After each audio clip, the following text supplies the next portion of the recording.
नागपुर जिला प्रशासन ने एसआईआर प्रक्रिया को लेकर निष्पक्षता का आश्वासन दिया है। जिला कलेक्टर और जिला चुनाव अधिकारी कुमार आशीर्वाद ने कलेक्टरेट बैठक में सभी राजनीतिक दलों से अपील की है कि वो अपने बूथ लेवल एजेंट्स को सक्रिय कर प्रक्रिया को सफल बनाएं। डिजिटायझेशन बद्दल ना बघा, आता तुमचे मी थोडा आकडे एक वेळी सांगून देतो. पूर्ण जिल्ह्यामध्ये जे डिस्ट्रीब्युशनचे आहे, पूर्ण जिल्ह्याबद्दल मी सांगतो. डिस्ट्रीब्युशन आहे ते आजच्या डेटमध्ये, आज सकाळीच्या डेट आहे 85.26% आहे ना डिस्ट्रीब्युशनच्या. आता त्यामध्ये जे माझे ग्रामीण LSCs आहेत ना, त्या ठिकाणी खूप चांगला आमचा परफॉर्मन्स आहे. मतलब जर तुम्ही पूर्ण राज्याच्या ॲव्हरेज पहिला ग्रामीण LSCs त्यापेक्षा आमचा जास्त चांगला परफॉर्मन्स आहे.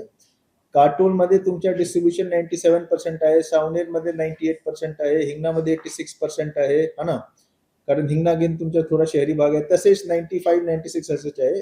प्रॉब्लेम कुठे आलेला आहे तो मी सांगून देतो. तुमच्या एक डिस्ट्रीब्युशन मध्ये नागपूर साउथ, बरोबर, नागपुर साउथ मध्ये इट इज 65% के आसपास है ना. साउथ वेस्ट में अराउंड 70-72% के आसपास है, ठीक है. आपका नागपुर वेस्ट में इट इज 68-70% के आसपास है. नागपुर नॉर्थ में अगेन 65%, 64-65% के आसपास है. आणि बाकी हेच माझे मेन थोडे प्रॉब्लेमॅटिक आहेत. त्यानंतर जे डिजिटायझेशनचा भाग आहे त्यामध्ये पूर्ण जिल्ह्याचा जे डिजिटायझेशन आहे तो 56% आहे. तुमच्या जे म्हणण्याने 40% तो आहे नागपूर नॉर्थ मध्ये आहे 40%, नागपूर साउथ मध्ये 39%, नागपूर साउथ वेस्ट मध्ये 45%. बाकी जे माझे ग्रामीण भागात आहे ते 70-75. आता मी शहरच्या बद्दल तुम्हाला सांगतो. शहरमध्ये 2-3 प्रकारची अडचणी आहे. नंबर 1, ग्रामीण एरियामध्ये ना जर तुम्ही विचारला की हा माणूस कोण आहे, कुठे राहतो, तर पूर्ण गावला माहित असतो की कोण कहाँ पे रहता है. शहरी भागात तो मला वाटतं की एक सोसायटीमध्ये आपण बरेच लोक सोसायटीमध्ये राहत असाल. आपल्या अपार्टमेंटमध्ये जर 50 फ्लॅट आहेत, मी विचारला की तुम्ही 10 लोकांचे नाव सांगा, तुम्हाला पण अडचणी आहे. तर कोई किसी को पहचानता नहीं है. सबसे बड़ा एक प्रॉब्लेम वो है. आणि हे फक्त नागपूरमध्ये प्रॉब्लेम नाही. आता तुम्ही बॉम्बे सिटी, बॉम्बे सबर्बन, ठाणे, पालघर, पुणे कुठेही पाहिला तर तोच प्रॉब्लेम आहे ना. तरी सुद्धा शहरी भागात आमचा परफॉर्मन्स बाकी शहरांपेक्षा चांगला आहे, ठीक आहे. नंबर 1 हा प्रॉब्लेम आहे. नंबर 2 काय झालेलं आहे की शहरमध्ये काही भागात असा घडला आहे की ज्या बूथ एरिया आहे, जे पार्टच्या एरिया आहे, तो बूथचा जे एरिया आहे ना, त्यामध्ये जवळपास 1200-1500 वोटर आहेत. 1200-1500 वोटर मध्ये किती झाले तुमचे 250-300 कुटुंब झाले, 250-300 हाऊसहोल्ड झाले. आता ना त्या ठिकाणी असे काही एरियाज आहे की त्या ठिकाणी आम्हाला BLOच भेटत नाही. उस एरिया में कोई भी टीचर, आशा वर्कर, आंगनवाड़ी सेविका उस एरिया में हमें नहीं मिल रहा है ना. असा पण आहे की काही काही एरियामध्ये 4-5 BLO आहेत, बरोबर, मतलब त्या भागात राहणारे. पण काही काही ठराविक एरिया आहे ज्या ठिकाणी आम्हाला BLO मिलत नहीं है ना, क्योंकि जो है वहाँ पे शाला है नहीं है ना, वहाँ पे स्कूल नहीं है, ठीक है, स्टाफ नहीं है, गवर्नमेंट स्टाफ कोई नहीं मिल रहा है ना, या वहाँ पे कोई उतना सुशिक्षित नहीं है कि उसको हम BLO अपॉइंट कर सकते. जिल्ह्यामध्ये मी सांगतो पूर्ण जिल्ह्यामध्ये 4610 मतदान केंद्र आहेत. त्यापैकी शहरमध्ये नागपूर सिटीमध्ये जवळपास 2200-2300 असतील, 2200च्या आसपास शहरी भागात आहेत, बरोबर. आता त्यापैकी जसा ॲडिशनल कलेक्टर साहेबांनी सांगितलं की तुमचे जवळपास 750-800 असे भाग आहेत ज्याच्या BLO तिथला एरियाचे नाही आहे, बरोबर. म्हणून आपण BLOच्या सहायक म्हणून कोणाला अपॉइंट केला है ना. अब अगर उस एरिया का BLO नहीं है ना, तो कहीं और से हम लोग BLO बगल वाले से डाल रहे, ऑफकोर्स उसको पूरा वो आयडिया नाही होगा. म्हणून आपण त्या भागाचे कोणी सहायकला अटॅच केला आहे. तिथे नगरसेवक, बूथ लेवल एजंट सगळ्यांना आपण विनंती केली आहे की तुम्ही ऍड्रेस शोधायला मदत करा. तर हा एक दुसरा कारण झाला. तिसरा एक फार मोठा कारण आहे ना की मला वाटतं की जे पत्रकार बांधूंनी मला कॉल केलाय त्यांना मी आवर्जून हा गोष्ट सांगितलाय की माझ्याकडे मला वाटतं की 25-30% लोकांची ऍड्रेस कसा आहे माहित आहे तुम्हाला. अमरावती रोड संपला, ना घर नंबर आहे त्यामध्ये, ना कॉलनी नंबर आहे, ना स्ट्रीट नंबर आहे, ना सोसायटीचा number. Katol road, civil lines, बस. आता कोणाला कुठे शोधायचे, बरोबर. असे प्रकारचे जे लोक आहेत ना त्यासाठी फार मोठा आम्हाला हे येत आहे की त्यांना शोधायचे कुठे, नंबर 1.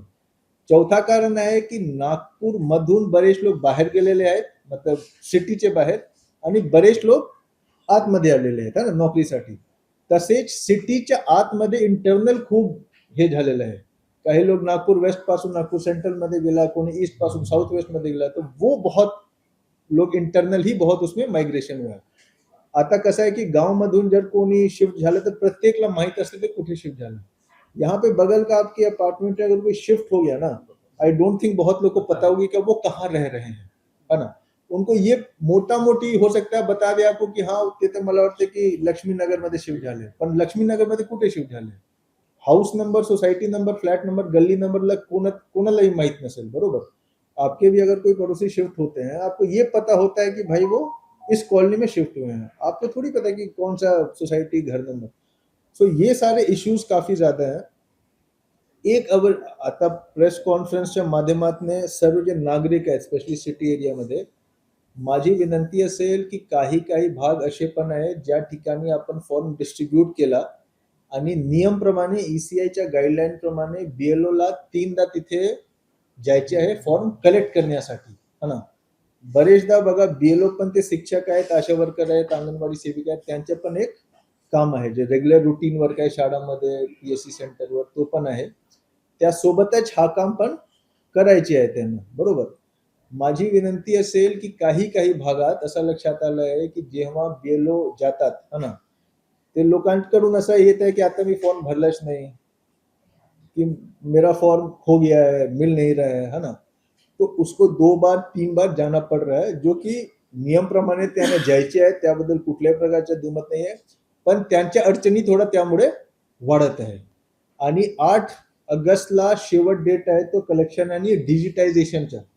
आता डिजिटायझेशन मध्ये पण वेळ लागते. आता मला वाटतं की प्रत्येक हा जे सिटीचे एलएसी आहे ना, फक्त सिटीचे एलएसी, प्रत्येक सिटी एलएसी मध्ये मी 80 ते 90 ऑपरेटर मी दिला आहे. जवळपास 2 ते 2.25 कोटी रुपये आपण खर्च केला आहे. प्रत्येक सिटी एलएसी मध्ये 80-90 ते 6 एलएसी माझे 500 ऑपरेटर माझे लागले आहेत जे डिजिटाइज करत आहेत. कारण जर तुम्ही फॉर्म पाहिला या फॉर्म त्यामध्ये जेवढे डेटा ते सगळे परत भरायचे बीएलओ ऍपवर, तो फॉर्म अपलोड करायचे. मतलब एक फॉर्म को अपलोड करने के लिए मी स्वतः पहिला म्हणून मी तुम्हाला सांगतो इजिली 3-3.25 मिनिट लग जाता है ना. आता जर त्यांना 1000 लोकांचे फॉर्म अपलोड करायचे, तुम्ही विचार करा की किती मतलब तो डिसिजन किती मतलब त्यामध्ये वेळ लागणार. म्हणून सर्व नागरिकांना माझी विनंती आहे की जर आपल्याला फॉर्म डिस्ट्रीब्यूट झालेला आहे, आपण ते भरून जेव्हा बीएलओ येईल त्यांना द्यावे. 8 तारीख 7 तारीखची आपण त्या दिवशी मध्ये वाट पाहू नका की 7 तारीख आणि 8 तारीख पर्यंत त्या दिवशी देणार, कारण आम्हाला तो डिजिटाइज पण करायची आहे. हा एक सर्वांना माझी विनंती असेल.